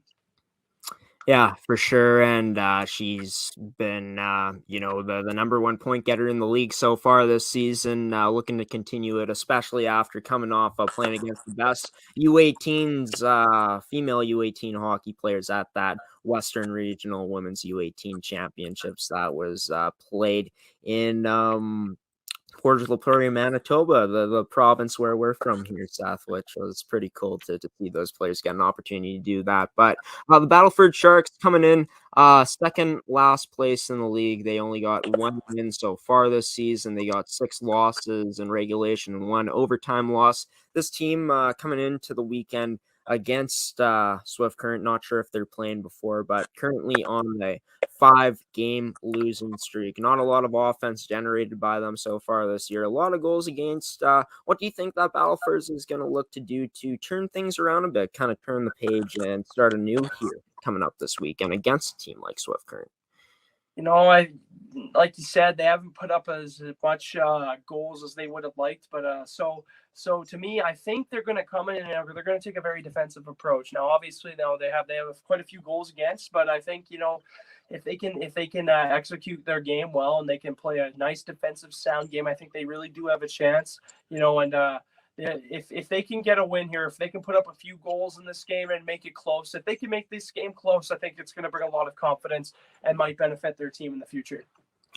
Yeah, for sure. And definitely they've shown that they can keep it close in that first matchup of the season, only losing 2-0. But of course, a lot has changed since then. Swift, you got to think they've gotten better with more time around each other, just getting more familiar with each other. And you know what? Maybe that's the same for Battlefords. But looking at it, if there are going to be players to step up, who do you expect to step up for this team on the offensive side of things for Battlefords this upcoming? Yeah, I've got to go with one of their leading point getters in Ava Cole. She's a good player and she can put up some points. Obviously they've struggled a little bit, but she does have 4 points in 8 games. So, and I do think they're going to be looking to her to put some offense up as well as Malaya Prila, I think. Sorry, is that right? Not too sure. Let's check here.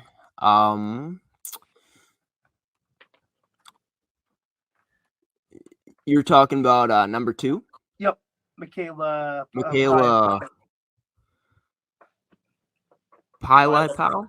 Yeah, Pilot-Mound. Yeah, we'll just go like that. I'm expecting her as well. They're going to put up some. They're going to definitely try to really, really work on trying to put up some points for this team. Don't ever count them out. They've struggled, but you can't ever count a team out like this. And they're really, really going to be coming into this weekend really looking for a win. Now, we've talked about how, what you're looking for this team to do to, turn the page a bit in their season, but coming up against a team like Swift Current, a team that, can put that puck in the net, a team that, has shown that they have very good goaltending as well. What Battlefords, one area of the game that they might be looking to, take advantage of the Swift Current Wildcats team upcoming this weekend? I think they got a chance of taking advantage. I think I'm gonna take it to the goaltending. Actually, these goaltenders both have they have faced a lot of shots, and I think they're really gonna look to their goaltender to step up in this game and really try to slow the game down for their team. Yeah, and looking at it, Emma Backman, just looking at it now, she's of course she's got the only win for the team on the season, 4 losses, but goals against average, an overrated stat at times, but 1.95 goals against average, but the save percentage really stands out, Seth, 0.943. Would you say that, looking at it, number 31, Emma Backman, is probably going to be the player that you're looking to stand out and really going to be the player to watch for this team upcoming this weekend? Yeah, definitely. That's exactly right. She is my player to watch for this team. She has put up some excellent numbers for a team that's really struggled, and I'm sure all the girls on her team are really, really happy with how she's been able to play. And you got to think, she might not have a letter on her jersey, but she's going to lead by example by the save she makes.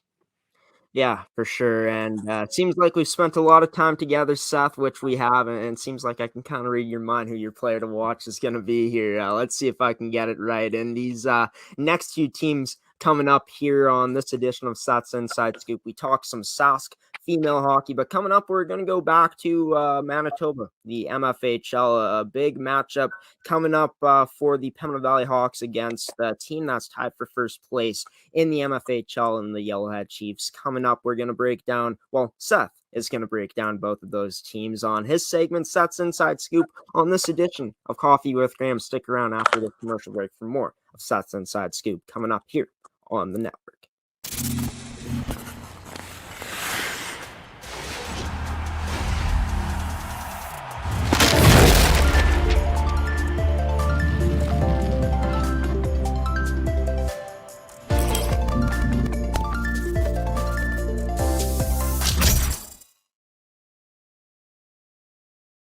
Welcome back to Seth's Inside Scoop here on ASTV Productions on Coffee with Graeme. And it's crazy, Seth, because last week I thought it was going to be the longest segment ever, and I thought that would be standing for a while, but it seems like this is going to be the longest segment that we've ever done here of Seth's Inside Scoop. Of course, we've broken down both Pilot-Mound teams, both their male prep programs, the U17 and U15 programs. We've broken down, Seth has broken down, their the Prairie Hockey Academy as well as the Brandon Wheat Kings U17 AAA team. Seth broke down the Swift Current Wildcats, the Regina Rebels, and the Battlefords Sharks from the Saskatchewan female U18 AAA League, and it all comes full circle here, Seth, to the Manitoba female U18 AAA Hockey League. This big matchup coming up for the Pembina Valley Hawks at home, taking on the Yellowhead Chiefs, who are 8-1 so far this season. Of course, the Yellowhead Chiefs suffering their first loss of the year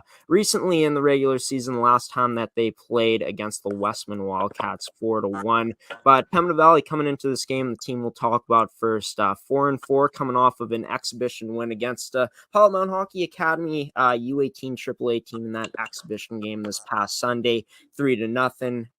Excellent play by Pembina Valley in that game, and definitely going to be looking to translate a lot of the good stuff that they were doing against this Yellowhead Chiefs team on Sunday. Yeah, definitely. The last game that we covered, they definitely deserve that one, to say the least. But they are going up against a very good team in the Chiefs here, so I think they really gotta focus on their two-way play. Whatever they do good in the offensive zone, they got to replicate in the defensive zone. Obviously, offensive and defense is different, but you got to be really reliable in both zones. And I think in this game, I think it's going to be defense is going to be the number one thing to shut down this Chiefs team. Yeah, no doubt about it. And this is a Chiefs team coming in that is very high-powered offensively so far this season. I believe the most goals scored by any team in the MFHL so far this season. I could be wrong on that. But looking at Pembina Valley, a scary incident for them, losing their captain for the rest of that game this past Sunday in that exhibition game in Quinn McLaren. Of course, we know how deep this team is on the back end, but definitely losing a player like Quinn McLaren, definitely something they didn't want to happen, or they wouldn't want to happen at any point in this season. Hoping that she is back for sure, though. Yeah, definitely. She leads by example, and she every game that we've seen that I've seen with her that we've covered with her, and she's been one of the top players for her team. Definitely, whether it's offensive, whether it's defensive, she plays very good in any zone she's in. And it's definitely a big loss to see her go down like that. But if she's back for this game, expect her to be one of the players to watch. Now, yeah. We'll get into Seth's player to watch for Pembina Valley in just a little bit here to end off their part of Seth's inside scoop. But, we know that players like Emily Foster, Erica Fiala, and a player that you really liked on Sunday, Zenith Vanstone, can step up for this team. Obviously, not quite on the same level of skill as Quinn McLaren, but good players. How do you expect that, those players will step up and take take the bull by the horns, I guess we'll call it that, in this game against the Yellowhead Chiefs on Sunday? I expect a lot of things. This last game alone, when I noticed when Quinn McLaren left with her injury, that those three players stepped up big time for them. I think they all played really well defensively, and I think that's going to be the same thing coming this game. And if Quinn McLaren's in the lineup for this one, I don't know if she is, but if she is, I think along with those three players you just mentioned, it's going to be very hard to get pucks around these defenders. Moving into the forward group here for the Pembina Valley Hawks, Abby Borderdui has been sensational this year. I think she is still leading the league at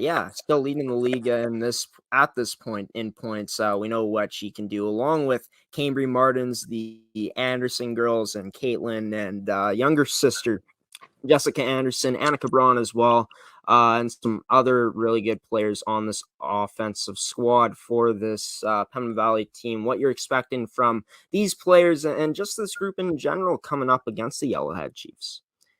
One thing I've noticed with this forward core is how we've all mentioned it so many times when broadcasting them, but it's got to be there. You got to expect a hard forecheck from these forwards. No matter who it is out there, they are always hard on the puck, and they are always, trying to win those puck battles. And I believe we're gonna see a lot of the same things coming up this weekend. Yeah, for sure. And, Tria Enns, she was scratched last game. I don't know why that was off the top of my head. It might have just been because she's not there. It might be because she's injured. I'll get some clarity on that later on coming up as we get closer to the broadcast. But Kaylee Franz coming off a game where she didn't see many shots. Definitely going to see more shots against this Yellowhead Chiefs team. What you're expecting from, no matter which goaltender goes in, for them to come out and perform against this Yellowhead Chiefs team on Sunday?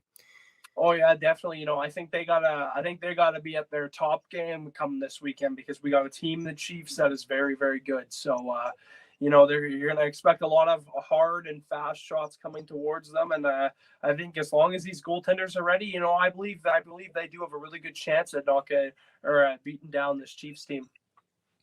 Now, looking at it, the first time and the only time that they played in the regular season, it was a tight game, a very close game. It was a 5-3 win for the Yellowhead Chiefs. It was tied 3-3 after 2, but then the Chiefs pulled away with 2 in the third period. What do you think that Pembina Valley is going to have to do this time around to, pull away themselves in this game if it is a close game for them to be able to get this win on Sunday?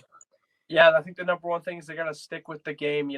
It's going to be hard. There's going to be points where they're going to get hemmed in. There's going to be points where the other team's going to score some goals. But I think, they have to stay on their game, and they're going to have to match the speed of the Chiefs if they want to find success this weekend. One more thing about Pembina Valley, then we'll move into the Yellowhead Chiefs. A player that you're excited to watch, a player that you think is going to be a key part of Pembina Valley's success come this Sunday. There was a player that I almost named player of the game after last week's game with them, but I obviously I chose Jessica Anderson because she had a great game, but I'm gonna have to go with assistant captain Emily Foster. She really, really impressed me, especially after Quinn McLaren went down. I thought she was the defender that really stepped up and was able to hold the defensive line and keep them in the game, and just making a bunch of brilliant plays, whether she was in the offensive zone or in the defensive zone. Yeah, for sure. And a leader on this team, and definitely they'll be looking to her leadership on that back end if Quinn McLaren is not ready to go for this game upcoming this Sunday. Going into the Yellowhead Chiefs now. This team has been absolutely phenomenal this season, from their forwards to their defense to their goaltending. And I want to talk about that first, Seth. Their goaltender, Sydney McMullen, was selected to Team Manitoba's national team, their U18 national team, in that Western Regional Women's U18 Championship. Expecting that she'll probably get the start, but if she isn't, talk about this goaltending in general from the Yellowhead Chiefs. What's so impressive about it? Yeah, they've really been very good so far this season. They've been able to keep pucks out of the net, and no matter, like I said, with most of the goalies in this league, no matter who it is, they've been able to keep pucks out, and they've been able to make a lot of key saves. And I think that's been one of their strong points, and I think they're going to look to the goaltending again to help them win this game against the Hawks. Yeah, for sure. And of course, they got some really good defensive players. And one player in particular is Louise Ferguson. Now, I believe she does wear the C for this team. And what better player to wear the C than her can get it done in all ends of the ice. A great 200-foot defenseman. Talk about Louise Ferguson and just this decor in general for the Yellowhead Chiefs, what we should be expecting from them coming up this week. Yeah, they've been really reliable all year, and especially Louise Ferguson. She's been able to put up points. She's been able to really solidify stuff in her own zone. So this is a very good experienced decor that is going to be very strong for them in this game coming up. Now, this is a team that has been able to put up offense as well this season. Talking about this offensive group from this Yellowhead Chiefs team, what we should be expecting from them in this upcoming game on Sunday against PV. Yeah, I think it's going to be all systems go for them. It's their forwards are going to be really in on the play. They're really going to be trying to generate as much shots as possible, and we know these two goaltenders on the Hawks are pretty good, so they're going to be trying to generate as much chances as possible to get the win here. Now, before we get into your player to watch for this game for the Yellowhead Chiefs, coming off of a loss the last time that they played in a regular season game, having a lot of time to sit on that, putting in a lot of work in practices, especially you'd have to think this week for sure. Not sure if they're playing any games before that game against Pembina Valley, but with a team as good as this, with them sitting on this loss that they had against the Westman Wildcats, do you expect them to be even more hungry than maybe if they didn't experience that loss last time out they played against Westman? Yeah, definitely. I'm expecting them to be extremely hungry. This is going to be a game that's going to be very hard for the Hawks, and I have a feeling that this Chiefs team is going to be all systems go, like I said, and there's going to be so much offense coming at them. And I think if you're a member of the Yellowheads if you're a member of the Chiefs, if you're a member of that organization, you're going to be really excited for this game coming up because they're going to be extremely hungry to get back in the win column. What do you think is one thing that this team is going to need to prepare for the most coming in against Pembina Valley, a team that likes to get a lot of shots on net, a very fast Pembina Valley team? Yeah, I think they got to prepare for the forecheck on Pembina Valley.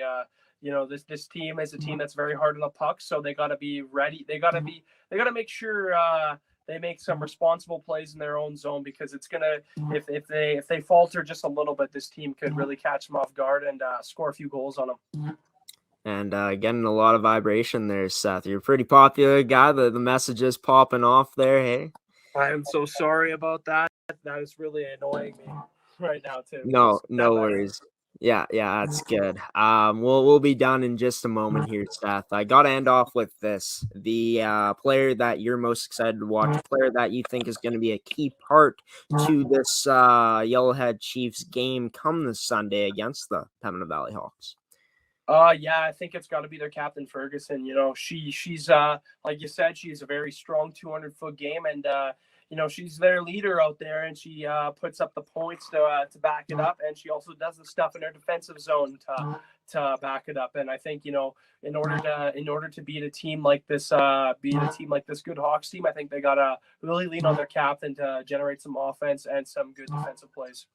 Yeah, no doubt about it. And let me tell you, Seth, this has been a player that I've been very excited, anticipating to watch this season. I'm sure, like you have been, excited to see what Louis Ferguson, as well as this Yellowhead Chiefs team, is going to be able to display out there come this Sunday against the Pembina Valley Hawks. Seth, you know, the connection was great this time. We didn't really run into any connection difficulties. We didn't at all, which is a great sign. Let's hope that keeps up for next week. And guess what? I'll see you on the weekend, buddy. Thanks for coming on once again this week on your segment, Seth's Inside Scoop, here on Coffee with Graeme. Yeah, thanks for having me again. Of course, and thank you for coming on and doing your segment. Seth Rach, ASTV Productions, I guess we'll call him the stats guy, the third man on our broadcast crew. Going to be a lot of fun this weekend, Seth. Until then, you take care. Have a great rest of your night. We'll see you on Saturday for that game against the U15 Mill Prep Buffaloes against Prairie Hockey Academy. Yep, see ya.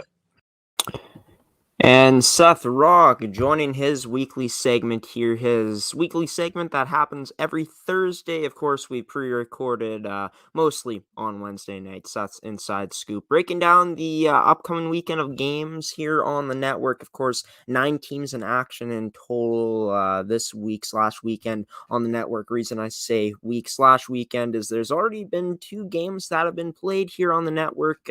Starting off with last night's game on the network between the Swift Current Wildcats and the Regina Rebels. The Swift Current Wildcats ended up winning that game 4-3. Another close game between these 2 teams in their third matchup of the year so far. And Aurora Van Warmer ended up getting the start in net for the Swift Current Wildcats. She ended up getting the win. And that player to watch that Seth talked about for the Regina Rebels in Alexis Pletford ended up having a hat trick in that 4-3 win.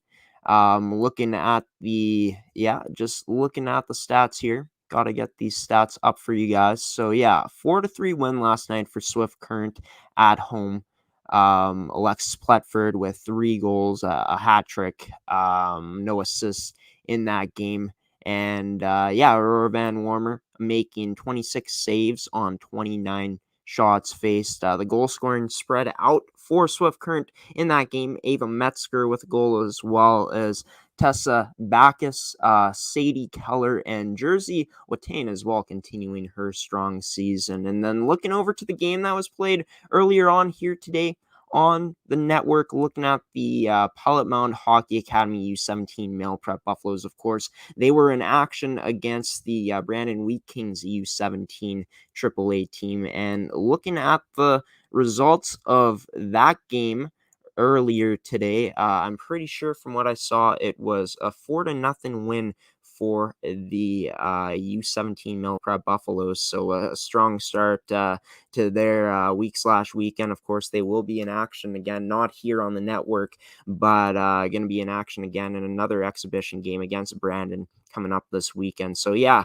lots of great games to cover here on the network this weekend here on ASTV Productions. We're going to have the U15 Mill Prep Buffaloes taking on Prairie Hockey Academy twice. Of course, Swift Current will be back in action at home both Saturday and Sunday to take on the Battlefords Sharks. And then, of course, our coverage here on the network this weekend ends off with that big game that we just finished talking about on Seth's Inside Scoop between the Pembina Valley Hawks at home taking on the Yellowhead Chiefs. Of course, the Yellowhead Chiefs coming into this weekend with an 8-1 record, tied for first in the league, and Pembina Valley coming into this weekend before their first game of the weekend against Central Plains with a 4-4 record. Of course, as you guys heard earlier on the show, what Quinn McLaren said, they'll be fully loaded first time this season, where they'll have everybody on their roster eligible to play in that game. And one thing that I am curious about, I ended up seeing these three comments pop up. They popped up on our YouTube at 9:27 p.m. So a short time ago. Hugh Jazz saying, "Yo, Sean, can you see me? Try it." I have no idea what this means. I don't know who Sean is. We had no guest with the name of Sean here on the show tonight. So, Hugh Jazz, whenever you watch this episode again, if you get to this part in the episode, if you watch it again, please let us know who Sean is. I'm very curious to know who Sean is indeed. But yeah, coming up after the break, everybody, we're going to wrap things up here on this Thursday night edition of the show, this Remembrance Day edition of Coffee with Graeme here on the network. I'll be back for some final words after these commercial breaks here on Coffee with Graeme on ASTV Productions. Stick with us for more after this commercial break.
And welcome back to Coffee with Graeme, everybody. Of course, this is going to conclude tonight's episode. It was a long one. We just passed the 1 hour and 50-minute mark, almost going on an hour and 51 minutes here. But going to finish off by saying a special thanks to Quinn McLaren for coming on the Hawks Report, the first edition of that new segment here on our Thursday editions of Coffee with Graeme. Special thanks to leading point getter in the MMJHL and Conner Grunsten for joining the show. And of course, a special thanks to my main man, Seth Rach, for coming on and doing another one of his segments, Seth's Inside Scoop, breaking down and previewing the upcoming games here on the network this weekend and talking about some games that already happened. Of course, the Buffaloes versus the Brandon Wheat Kings U17 AAA team, and the Swift Current Wildcats and the Regina Rebels. Of course, it's going to be a busy weekend for us here on the network. I myself, along with the rest of our broadcasting crew, will be in Pilot-Mound, Manitoba to watch the U15 Meal Prep Buffaloes play. Going to be a fun one.